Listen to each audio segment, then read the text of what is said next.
Di mata orang lain ini hanyalah sebuah HP biasa. Di mata kaum kere-hore ini adalah smartphone yang sangat mengagumkan. Halo Deka Tekno dan inilah Redmi Note 10.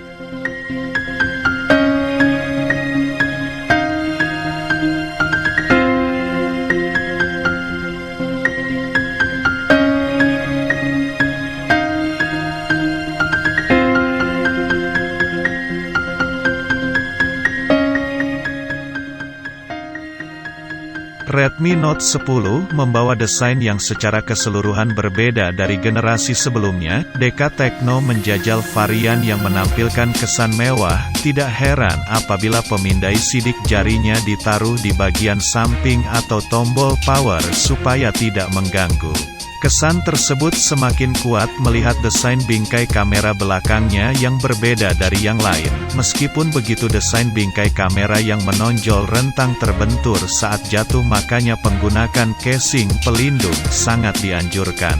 Bodi Redmi Note 10 tips dan ringan sehingga tidak terlalu tebal saat menggunakan casing pelindung dan masih nyaman saat ditaruh di saku baju atau celana. Hal ini juga didukung oleh layar 6,43 inci.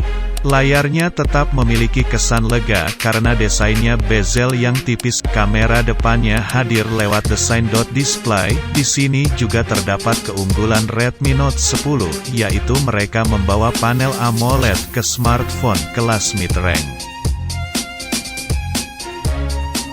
Redmi Note 10 hadir dengan chipset kelas menengah yaitu Snapdragon 678 dari Qualcomm. Kapasitas RAM 4GB didukung memori internal 64GB yang bisa ditambah micro SD 256GB. Di pengujian benchmark, Redmi Note 10 mendapatkan skor yang cukup bagus. Daya tahan baterainya berdasarkan simulasi pengujian PCmark bisa bertahan 17 jam. Daya tahan tersebut cukup bagus mengingat spesifikasinya yang tergolong mumpuni. Kapasitas baterainya 5000 mAh didukung pengisian cepat berdaya 33 Watt. Di pengujian performa bermain game, Redmi Note 10 bisa diajak bermain PUBG Mobile di pengaturan grafis maksimal HD dan frame rate high. Di sini performanya sangat lancar dan mulus.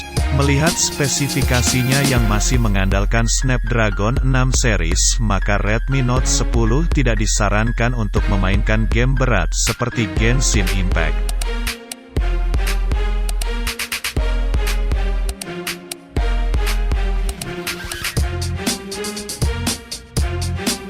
Panel layar AMOLED di Redmi Note 10 menawarkan resolusi FHD+.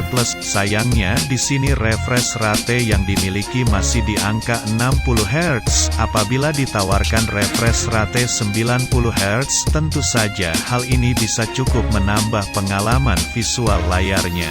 Redmi Note 10 sudah menggunakan sistem operasi Android 11 yang dipoles MIUI 12.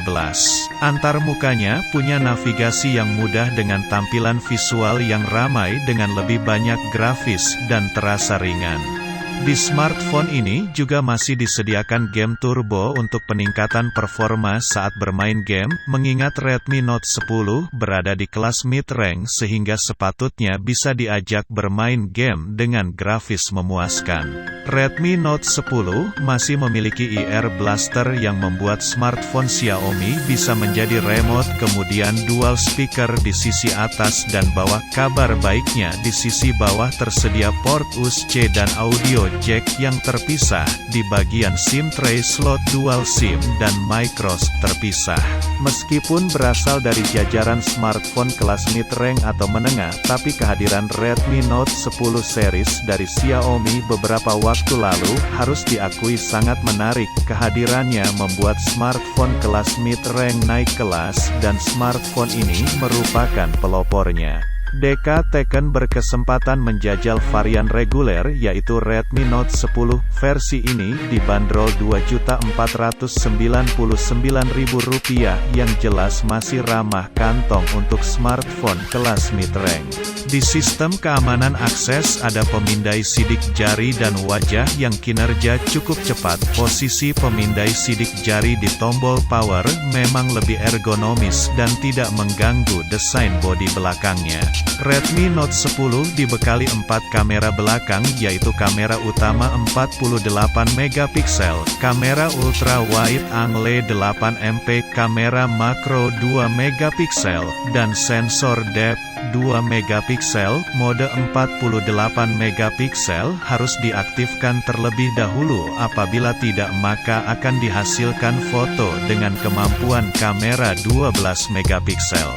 Di bagian depan ada kamera kemampuan 13 megapiksel. Bagaimana hasil foto kamera Redmi Note 10? Kami mengujinya dengan mode foto biasa, bukan 48 megapiksel, dan tanpa bantuan AI maupun mengaktifkan HDR. Hasil fotonya memuaskan termasuk di mode makro. Kamera Redmi Note 10 juga hadir dengan sejumlah mode kreatif dan menarik untuk menciptakan konten. Hal ini membuat smartphone kelas mid-range ini semakin menarik untuk dimiliki apabila Anda memiliki budget untuk harga 2-3 juta.